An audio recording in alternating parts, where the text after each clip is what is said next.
Hello and welcome back to another day in the arena. It's me, it's CGB. Today in the arena. Get your party hats on. Get your raiding gear together.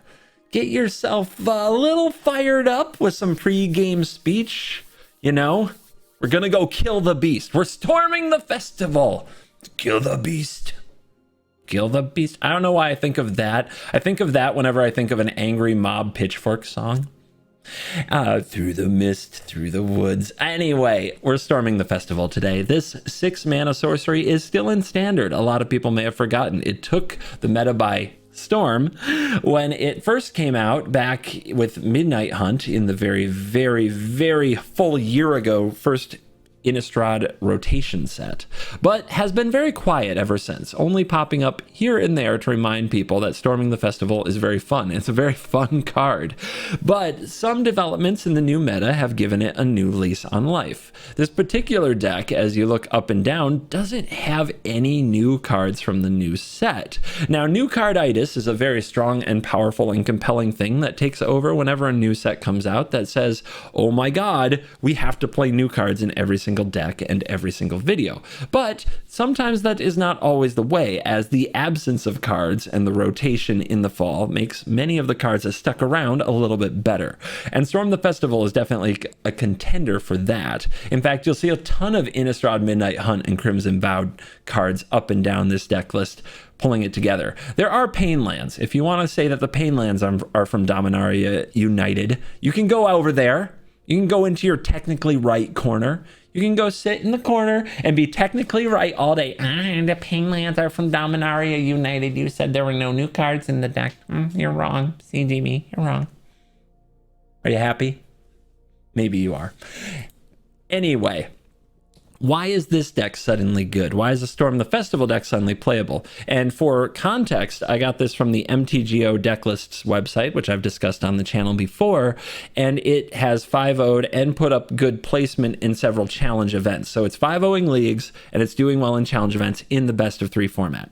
I love to take those decks and see if they cut it in best of 1. But this deck is doing a great job in best of 3, going over the top of the mid-range meta. Black mid-range is a huge deck in best of 3 as well. They usually splash other colors. There's a lot of Grixis, there's a lot of Jund, there's a lot of Rakdos, but for this deck, it's not playing black at all. It's one of the only non-black decks doing super well, and it goes over the top because when you resolve Storm the Festivals, you're usually getting much more power than a fair-ish Magic mid-range deck can deal with, even with really good cards like Fable of the Mirror Breaker and Liliana of the Veil involved. So it's good to see this deck putting the mid-range deck in its place with a ramp-style strategy. Arjuna would be proud. There always have to be comments whenever I play a green deck. Arjuna! I'm sure he's fine. He's off somewhere, probably storming his own festival. Anyway, the thing that I primarily wonder about in best of 1 is, can it win on the draw? Can it put up defenses? And then the other thing I wonder about, can it beat blue? Like, there's a lot of expensive cards in this deck. One that's definitely worth talking about is Grafted Identity. This is a card that's very forgotten. It's really good against cards like Sheldred. It might be worth it against cards like Graveyard Trespasser. You sacrifice one of your little tokens from Teachings of Kirin or Wedding Announcement, and you go and you nab their best thing. You give their best thing +1/+1, so it's even better than if they replay their best thing. And if you hit Grafted Identity off of Storm the Festival, it goes directly onto the battlefield. What that means is you don't have to sacrifice the creature. You don't have to pay ward costs even. It just goes onto the battlefield. So you can just kind of slide it onto that Trespasser without paying a ward cost, and it's yours. You didn't have to discard. Very cool synergy, and something that we haven't seen much of in some time. So I'm curious if Grafted Identity cuts it in a best of 1 environment where the meta is faster. And I'm curious if this deck can beat blue at all, because mono blue isn't really a thing in best of 3 right now. Maybe it should be, but they haven't figured out how to make it a thing in best of 3. And it's definitely still a thing in best of 1. Maybe we can just dodge it. That would be the best way. We just don't have to play against it. God, who created that deck? I'm taking them off my Christmas card list. Anyway, we're reaching the point of the video where my intro is becoming a ramble. So my Patreon shout out of the day goes to BJ Mick Junkin, thank you very much for supporting the channel. If you would like a shout out in your video, as well as other perks such as Shark and Wolf tokens, which BJ, by the way, they're on their way. Check out the link in the description, covertgoblue.com. No, that would be great. Patreon.com/covertgoblue. That's what you need to do. And thank you very much to all my patrons for the support. BJ, you're very cool. Let's dive in. Let the festivities begin. Okay, Shuffler is fine. Don't think we can keep that hand. Better closer. We'll go ahead and put one of our 2 Denics in the deck away and be lining up for teachings.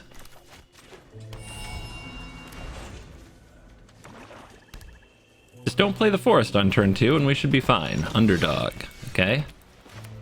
Do I play this first to keep the opponent out of my graveyard? Because they might want to play Trespasser here, and a little bit of lifelink can go a long way. Okay, especially with the wedding announcement, we can play Grafted Identity the next turn. After we play the announcement, that is.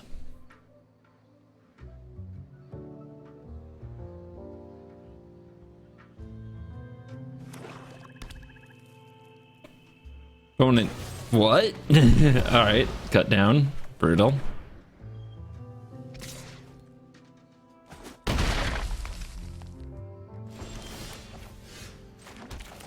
I would like to announce my wedding again, as I tend to do in these games. I has 1-1. How you doing? Trespasser, Sheoldred, Liliana. Another underdog. That's not too scary.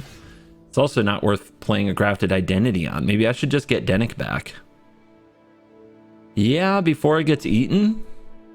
Seems pretty good. Let's get our 3rd green source onto the battlefield in case we have to discard this for ward or something of that nature. We might want to cast a Storm the Festival later.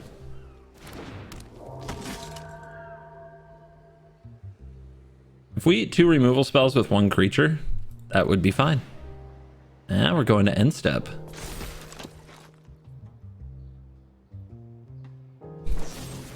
Okay, now they decide to grasp. Sure. Still don't care. All right, 5 open mana, they're doing nothing.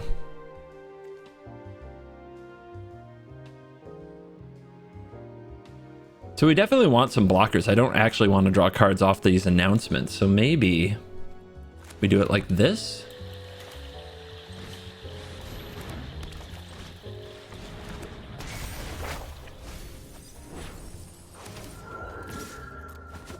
Give them the business. Flip it up.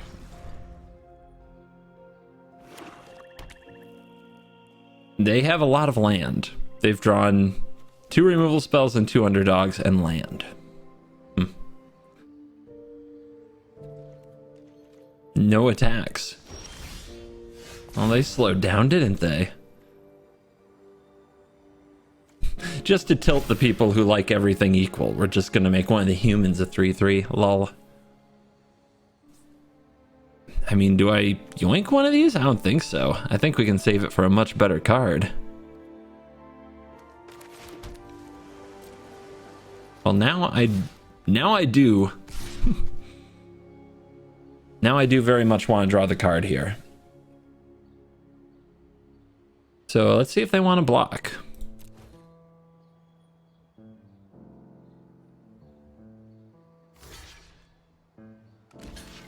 Yeah, they want to start drawing cards and blitzing their underdogs, but we can apply reverse pressure on that. We just need to draw some good cards, this being one of them. We can battle that strategy well.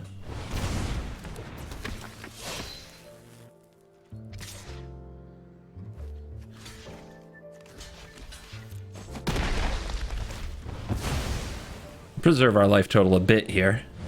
Kind of want them to play out some stuff. I need to gain control of some things. Also, this is about to flip. If this gets to attack, it can get those underdogs out of the graveyard. The opponent probably knows that, though. Attack with these, so we draw a card off the announcement. Another land off the top is not great, but AO is pretty great. Oh my lord. I guess both sides are flooding pretty hard. Fortunately, our cards are like 7 cards in one, and there's our 1-for-1 spot removal and clunky dogs. Here's Lily. Those who get in my way tend to regret it. Here goes the human.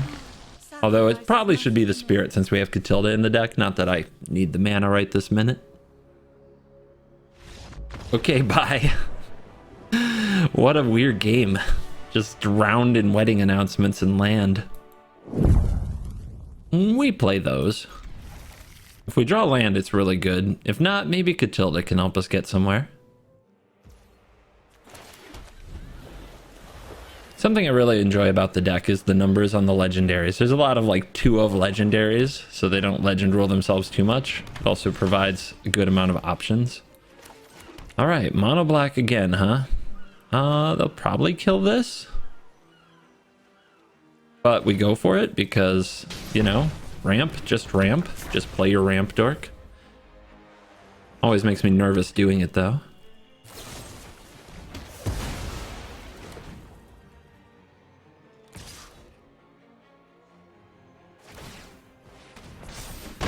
Two points, Gryffindor. Land off the top. That's nice. All right, let's get the announcement cooking. It takes a while to crank out all the value we need. Tempting to play Dennick to prevent the Trespasser from getting the Catilda, but it's not like we're going to miss Catilda that much. Plaza. Put Plaza in the deck. Okay. Now we take a whole bunch of damage. Just trying to chill and wait for our wedding announcement to do what it needs to do. No more trespassing in graveyards, though.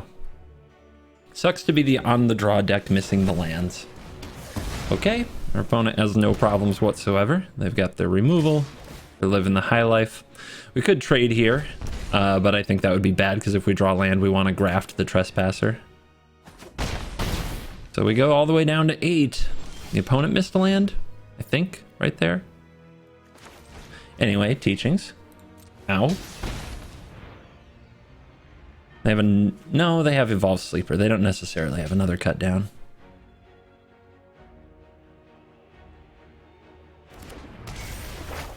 So I would love right here to attack and draw a card. You have no idea, but we're too far behind.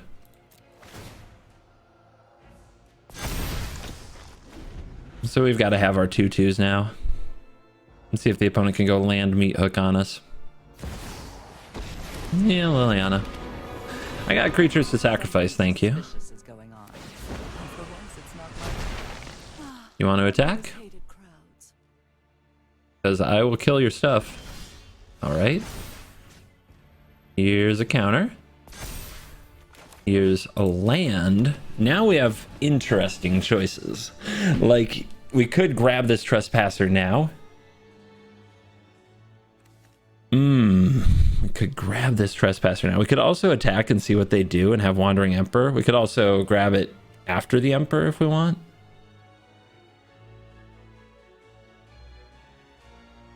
I think we want to kind of divide the forces in a way because we also want to protect the Emperor on the way back. So I think if we do this, we might get both the opponent's creatures, which would be fine. If Liliana lives, that's perfectly okay with me. Because then they have to defend her the next turn against a lot of stuff, and our Wandering Emperor will probably live. And if they don't defend her, we steal the Trespasser. Okay. Down goes Liliana. Sorry, I'm not interested in dying today. We'll sacrifice and discard, so it's a hefty price to pay. But it's our 5/5 Trespasser, thanks to +1/+1 from the identity and +1/+1 from the festivity. Not an easy card for the opponent to kill. And once it gets a first strike and a counter, the Death Toucher can't trade with it either.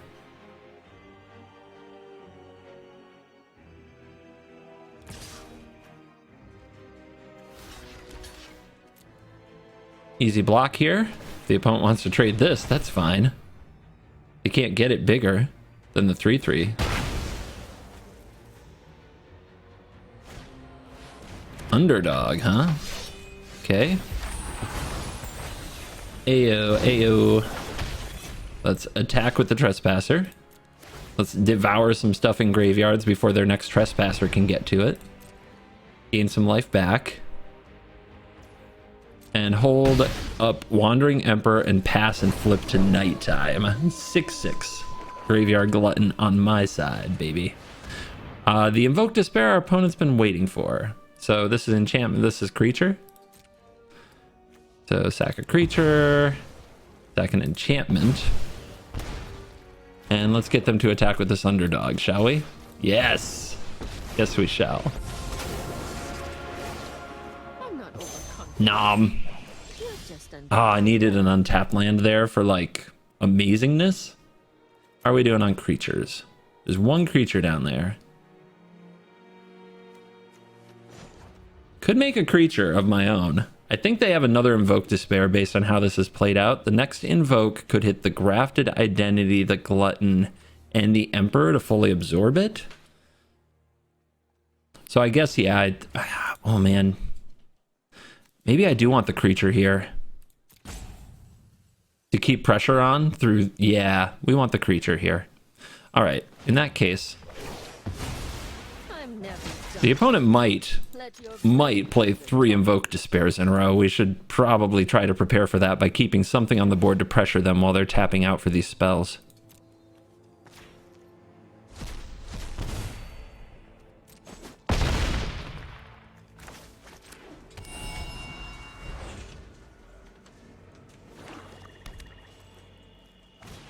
It's really close to lethal next turn too if we sacrifice this and this, but it's not quite lethal. So, if we sack you, we should still get to sack you, right? I think that's how this works. We're gonna find out though. Science. Yep. Easy. State-based effects, baby. I know my Magic the Gathering.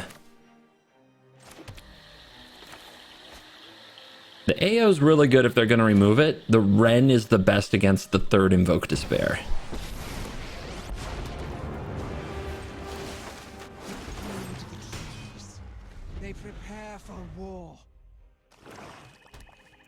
Mismatched Swamps, you deserve everything you have received. Back to the gutter with you. Farming mono black, I farm mono black. Go second, feel bad. Okay. But we got ramp, we got things to do. Green. A green avatar. Kaldheim sleeves, forest. And another forest. Could this be the green deck that was promised? Play our ramp card.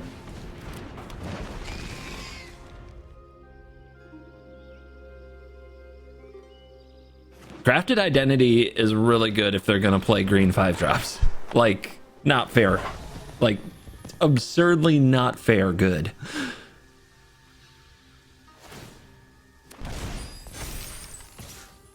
Okay, no blocks.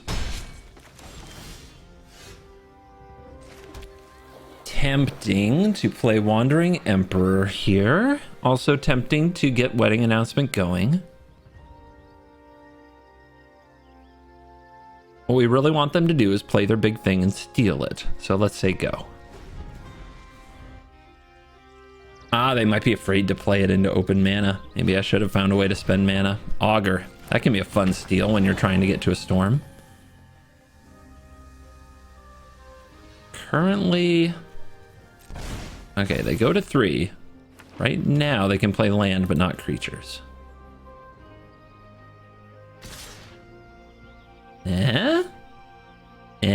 Are they thinking of Wandering Emperor? Is a cool play we can make. That's it. That's the one. I've learned much during my travel. I have got new moves. tapped, but with first strike. All right, here is a 2/2. Here is a grafted identity because I need my land drops, dang it. So hand it over. Thank you very much. Magic is awesome. Now, if they play Monkey in a 1-drop and steal it back, I'm going to be so sad. Prowler. Prowler is a good one, but I really want to hold this grafted identity for Defiler or Silverback. Double Prowler. But we've got him brick-walled by the 3/4 for now. Off the top, it's not a land. So what do we do? I guess we Teachings and try to hit the land. Then we can... Well, maybe we play this first. Play this into Teachings? Ooh, seems good.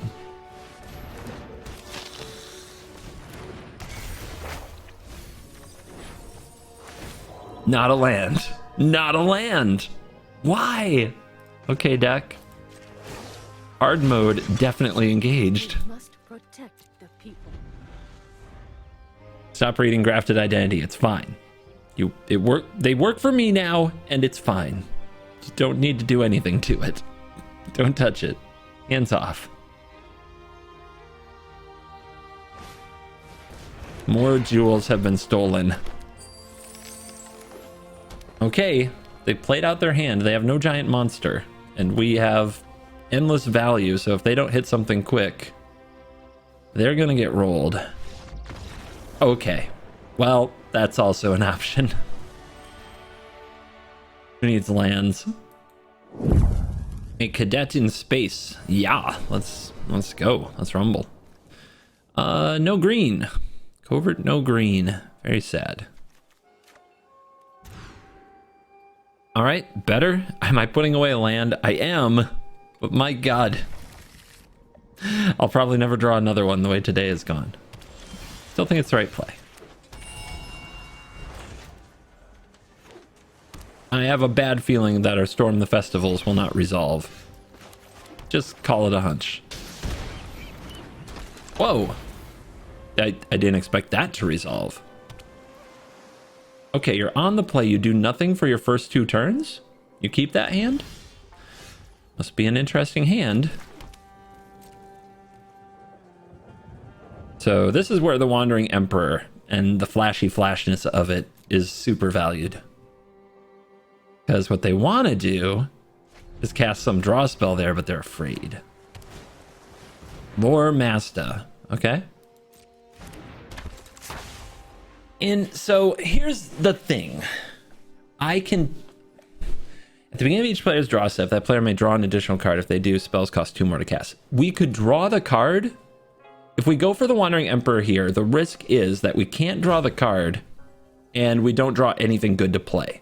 If I cycle instead and we wait another turn to play the Wandering Emperor, on their turn we can draw the additional card. So I'm going to do that. A little punished. A little punished. We drew 2 very good spells. But we still have the plan. The plan is to Wandering Emperor this turn.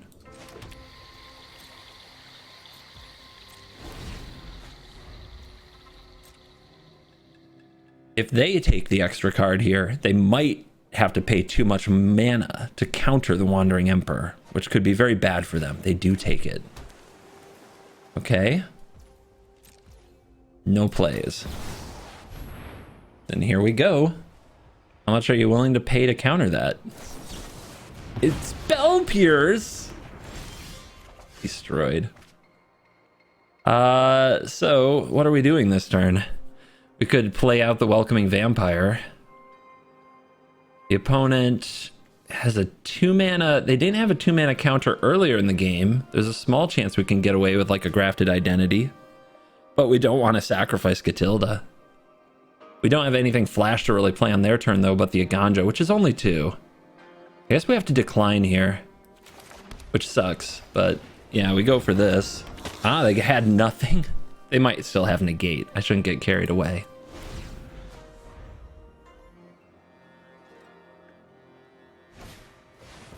Okay, they didn't take their card and they played a Jhin, and they have 2 mana open, which hasn't helped them before, but you've got to believe they have a negate. So let's see if we can get them to play their negate.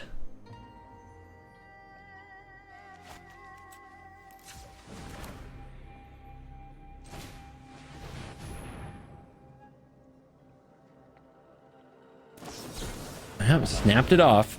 Do they have another one? Or should I? So I have a tough decision here. I can play the Grafted Identity and hope they don't have another counter spell. So far, they've only had Spell Pierce and Negate, which is why our creatures have resolved so easy. The other choice is I could use this Channeled Restoration of a Ganjo, which is very likely to kill this Jhin.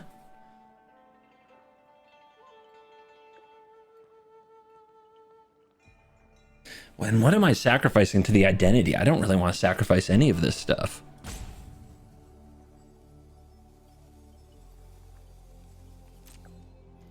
Also, that Negate tells me they have another, because it's just it was too cheap, right? Like they countered a Wedding Announcement, which isn't a card that hurts them very much.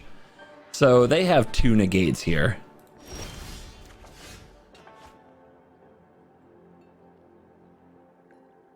I think we have to take the card. I think we have to play the game with them. If we put nothing on the stack, their counters aren't that good, but eventually they'll draw bounce spells, card draw spells, they'll punish us that way. But we do have to get them to attack. And at least this way we have mana we can pump in with Catilda. They discard playable cards. This has to be the worst matchup this deck could get with all of its expensive spells. Let's see if they take the card here. They do. So they're low on... Like, it's going to cost them a lot to cast stuff.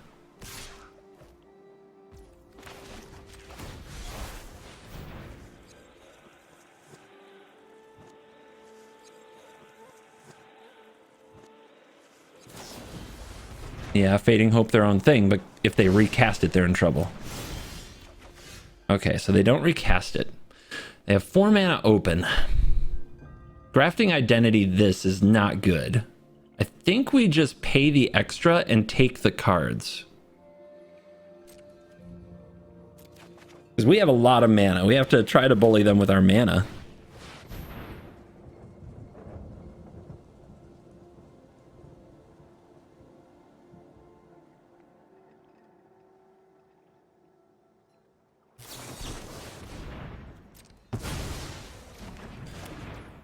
Their mana advantage comes from the Jhin. Maybe I was supposed to attack there, probably. This deck tilts me a lot. Don't tell me it doesn't tilt you. You're a liar. A big liar. A big dumb liar. All right, draw. Another Wedding. Another card. Resolve. Let's decline this turn. Lead with Announcement. Ah, they're thinking about it. They might not have more negates this time. And they're spending on Thirst. Okay. So... play Denick, which draws a card and makes mana.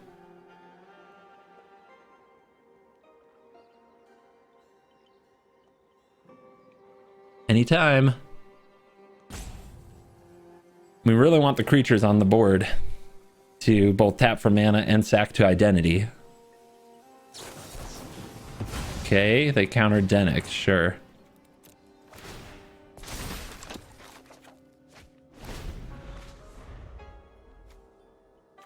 They definitely need to take the card now. They just need to beat me to death and they'll be fine.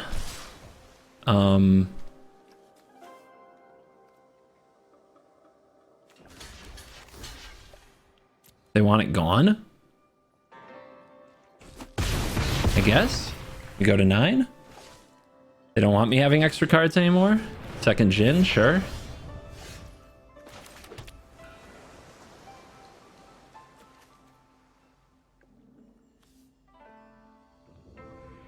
I guess we try for this, get it countered, then try for Identity, get it countered. And then we lose.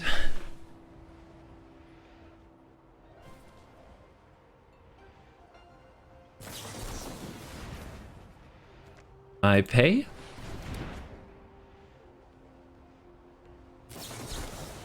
I pay. Weird.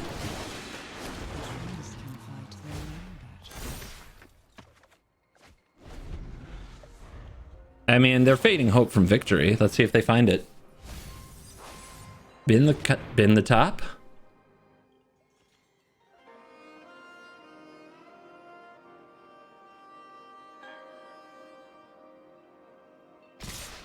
Swing? I'm feeling like there's a chance. We're still here?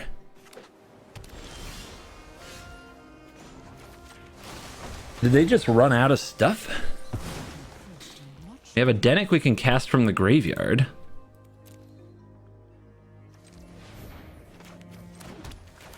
I steal your thing. Yoink. They didn't have Fading Hope before. Seems good. They're counting my mana. Like they might have Syncopate. And they want me to pay 8. 1, 2, 3, 4, 5, 6, 7. I cannot. That resolves. However, I have another play.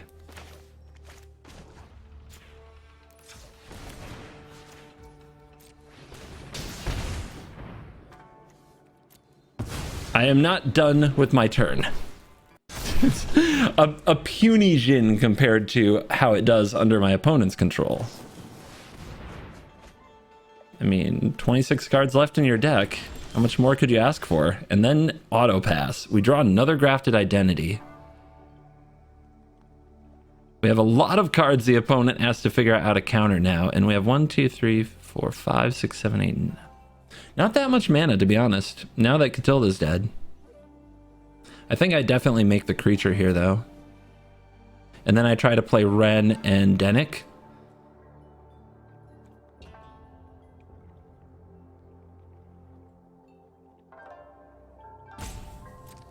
Attack you.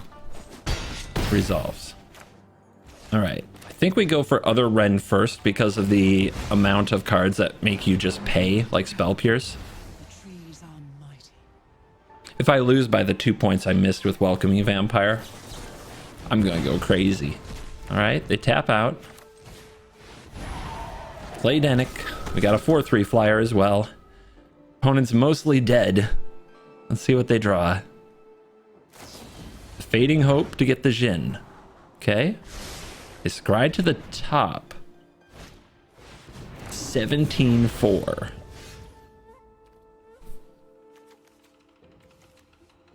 I'm 1 mana short of casting Storm the Festival and also casting Grafted Identity. So let's try for this first because it is potentially lethal. Mine? Negate? Uh-huh. Our opponent is at 14. If we attack with both, we might win. So they have to block.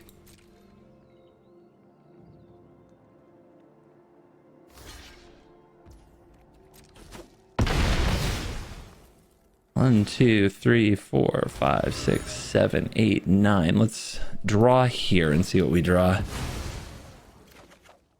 A land. Well, makes my Spar's headquarters cycle a bit easier.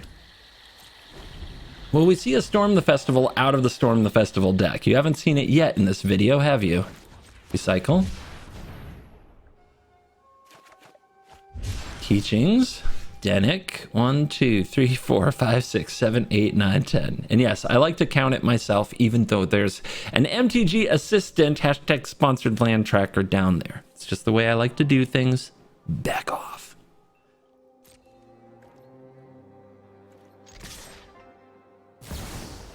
Spectral Adversary. Okay. They're making that a juicy one. 5-4, and we're at 8. Storm the Festival. Yes, I can pay for your spell pierce. All right, we'll take the Flying Welcoming Vampire, and we have more creatures to play, so we'll also take the Wandering Emperor. Run away. You'll be safer. Trying to think if we want to put a counter on the Vampire. It's not like it lines up good yet, but just having this growing could be a problem for the opponent. But I think at 10 we make the creature, right? But first, let's see what we draw. Teachings. They can't spell pierce the Denic, so it goes last. We could also play the Creeper, but I think it's the Denic. That lifelink seemed good.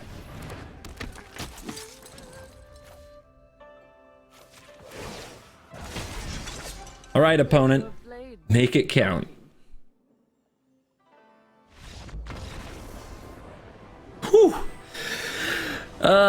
Keeping your head against mono blue when they have so many things is very difficult. But if you do, you can sometimes just power through. Hey, we're on the play. We've got ramp. We got cards that we like. Yes. We lead on green. I don't know if I'm going to play Creeper or Catilda first. Catilda can be better later when you already have humans on the board for a sudden burst of mana, whereas Creeper is really only good early. So I'll probably play the Creeper, even though it costs me damage. Whoa, Delver. Maybe we do want to play Catilda now. No. We're okay. Yeah, every point could matter. Every point could matter. Would I trade it if the Delver attacked, though? No. So, yeah, let's play the Creeper. And are you a Delver flipper? A person who flips Delvers. You are not. Oh, come on! You see how used to attacking they are? Alright. Pain-free source. Play Wedding Announcement. We have a small mana advantage, so they need a negate here. They don't have it. Attack them? Sure. Let's deal them some damage. No! Wait a minute, they didn't block. Okay, it's fine. This is fine. Flips? No flips. Okay, so they've drawn creatures or lands the last two draw steps. Feels good. That card is annoying.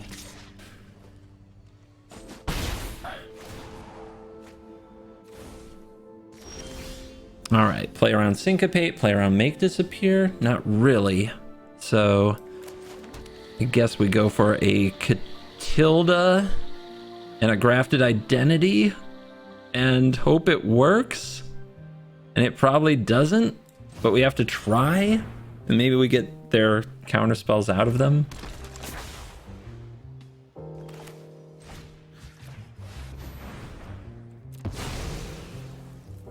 But I'm sure they have plenty of protection. They always do, right?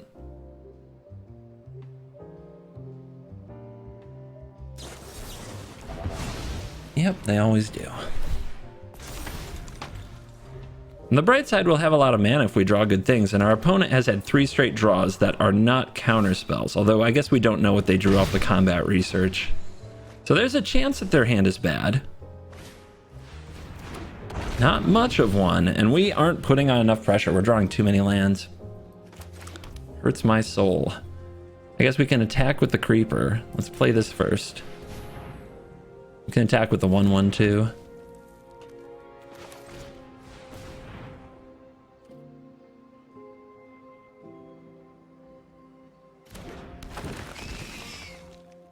Not trading Catilda, though.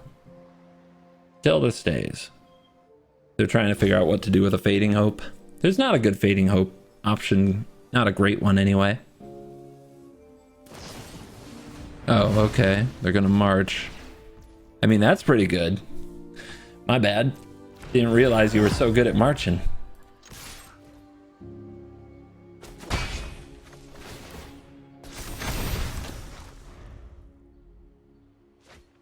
All right, still not flipping Delver. So there's a lot of lands and creatures going on. We have to start forcing them to block. They're at 17, so there's a long way to go, but Ooh. I will attempt it. Hopefully they have like make disappear, not negate. They already spent one. Okay.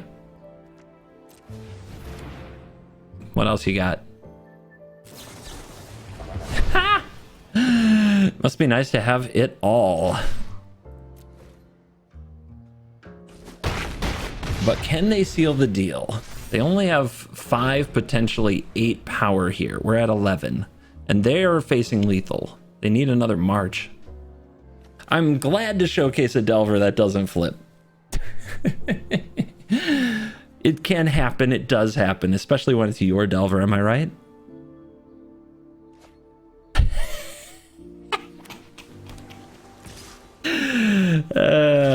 Whoa, okay. Opponent? Yeah, I might kill you. They must have a March. That was almost too confident. I cast, well, I guess we don't. If they're gonna March first, we have to force it out of them, right? So let's try going to attacks. We don't want them to be able to March the blocker.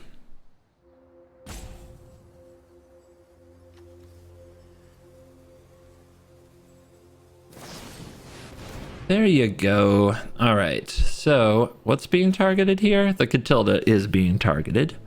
So we have 4 mana here, potentially 6 that we could try to use. We could grow everything. But having a blocker on the ground, I guess we're gonna get one anyway.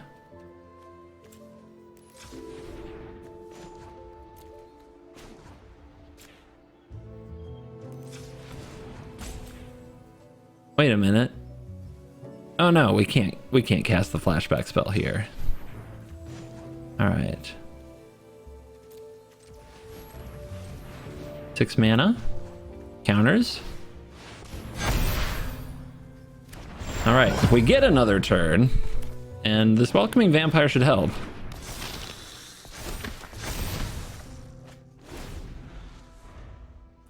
Then they should be very dead. They reveal a Fading Hope. They hit for exactly 7.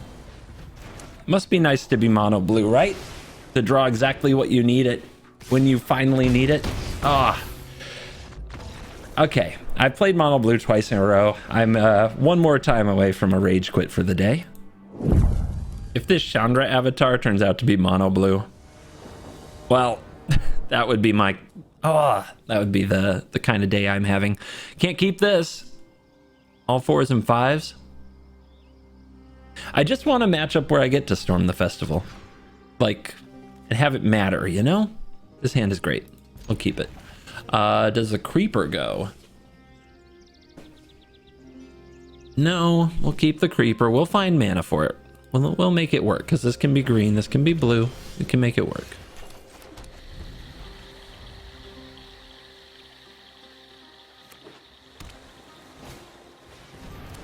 Denic, blue-white. I guess we can start on Creeper here.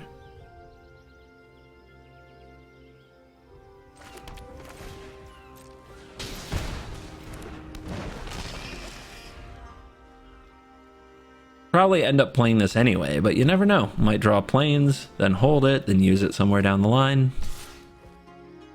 When the plays are close, you may as well hold it. Channel is sweet and all. Okay. Blue-white mid-range. That should be an okay matchup for Storm as long as we can get enough mana to storm the festival a few times, because Make Disappear will probably hit the first one. So let's make mana. We got another Creeper, and we got Catilda.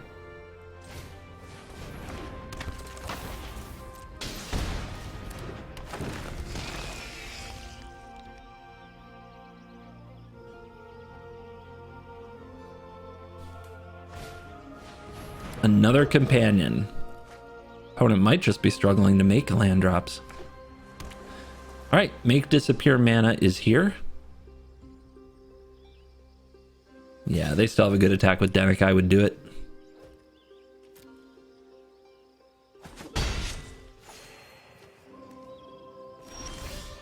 Land off the top. So we can play around Make Disappear, play Welcoming Vampire, and play Teachings. Seems really good.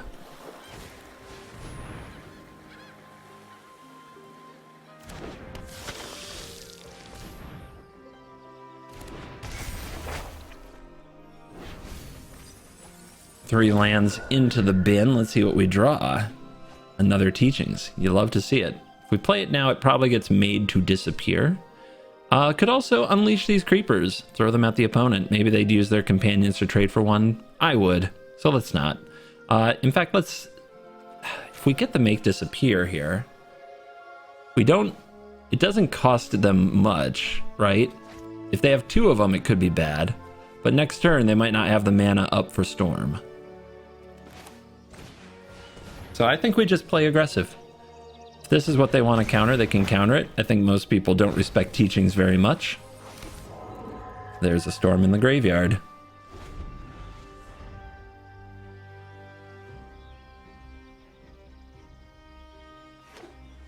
I love that their Denic is protecting cards in our graveyard. We run the card too.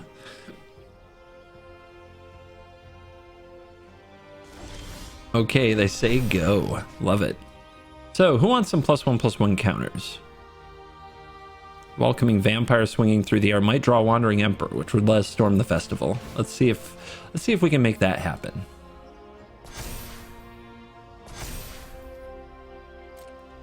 They do see the storm, and the creeper can play it.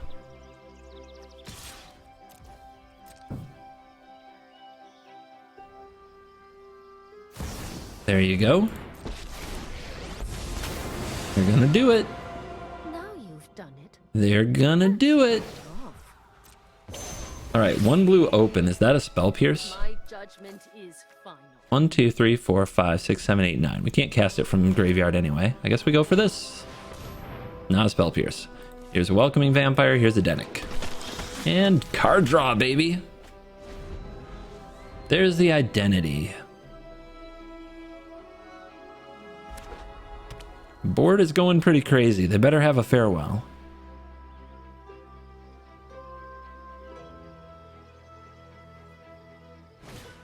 No! Are you kidding?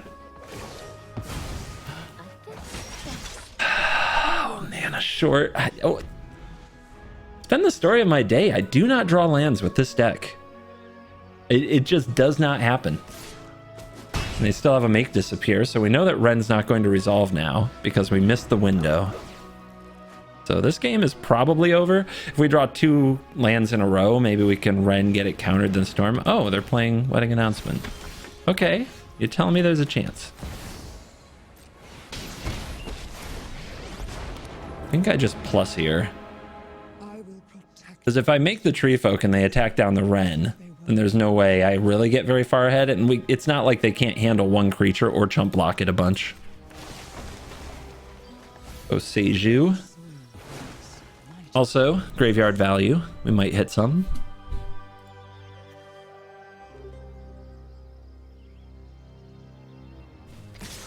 They are ignoring Ren. Interesting. And not good for us.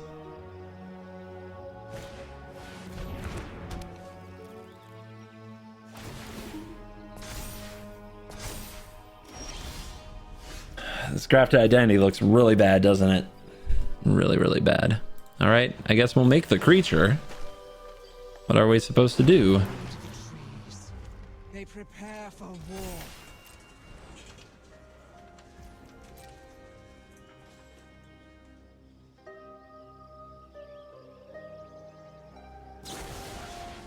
Evil destroyed. That was easy. No wonder they don't respect Ren.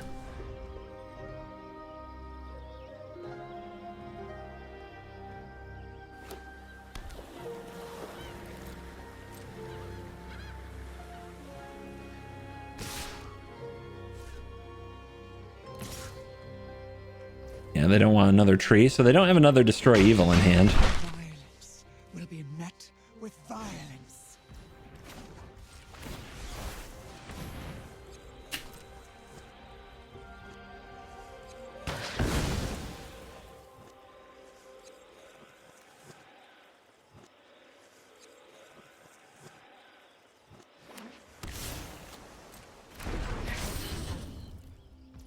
Yeah, I don't think there's any draw in the world that saves us now. I mean...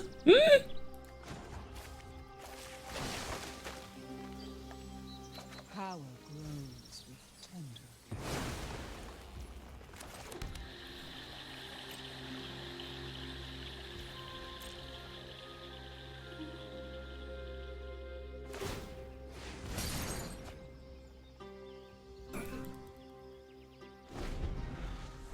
This game has been cringy as hell. But how many farewells, man? Why did they have to have farewell? Their deck is cool. I love these kind of decks. Might be mine. Hard to tell. There's a lot of blue-white mid-range around.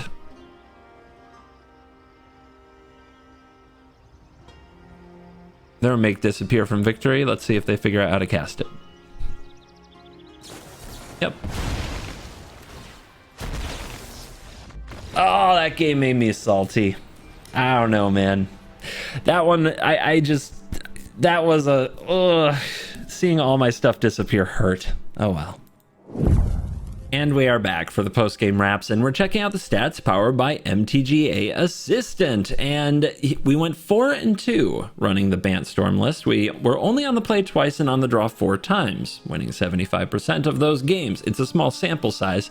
It says alchemy. It's not alchemy. Don't get triggered. It's just the way the deck imported, and then I changed it, and then for some reason, when the deck was like recorded in here, it recorded as alchemy. Don't panic. Jesus. You guys, for the love of God, stop panicking. All right. How would I describe this deck?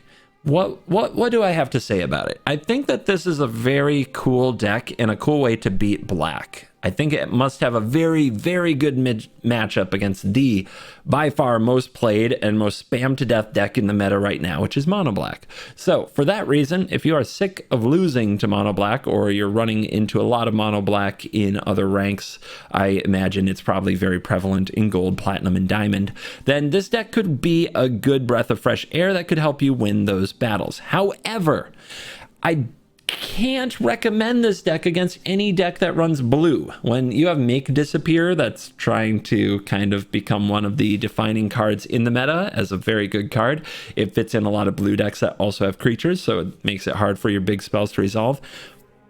Like, playing against blue with this deck just feels bad, and even the game that we won didn't feel very good. Most of the game felt miserable, and I wanted to scoop almost every turn up until we won. So when you have a bad play experience, even in a game that you win, that's usually a sign that something's wrong. And we saw just how decisively poor the matchups with mono blue the following game. Like, they didn't even flip their Delver for like 5 turns, and we still lost. It's just so tilting. And then against blue white, kind of a joke that we got farewell down to 4 lands and they had like 7 lands. I also don't know why I couldn't draw land today. That is, if you put a 6-drop in your deck as a 4 of, you are basically guaranteed not to draw lands. The shuffler knows, they analyze your deck, and they figure out exactly how to make you sad. And as you see, we started out 4-0, right? So they had to make sure we lost, right? That's what the shuffler conspiracy sayers will say. So here's the thing about blue mages and control mages. I think most of them are like me. You can't stand losing to other blue mages. Like, if you have no game whatsoever and a terrible matchup against them, it feels so bad. So like, oh God, if only I was playing another deck. That's why Sonio makes me so salty. It's like I play against him and I'm like, God, if only I had like another blue deck, you know? It makes me so upset.